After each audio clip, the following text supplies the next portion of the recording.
Pipeline संबंधित शेतकऱ्यांनी काढून बाजूला टाकल्यामुळे मंद्रुपचा पाणी पुरवठा 25 दिवसापूर्वी ठप्प झालेला आहे।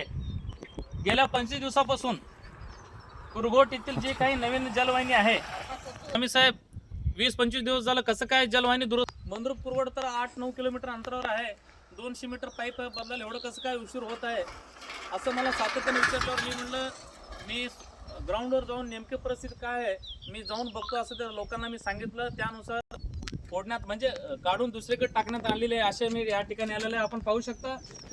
इथं बाजूला शेततळ आहे, त्या शेततळ खोदत असताना तिथलं पाईप त्या संबंधित शेतकऱ्यांनी काढून टाकले, ते फुटल्या बघा त्या ठिकाणी दिसतंय बघा फुटलेलं।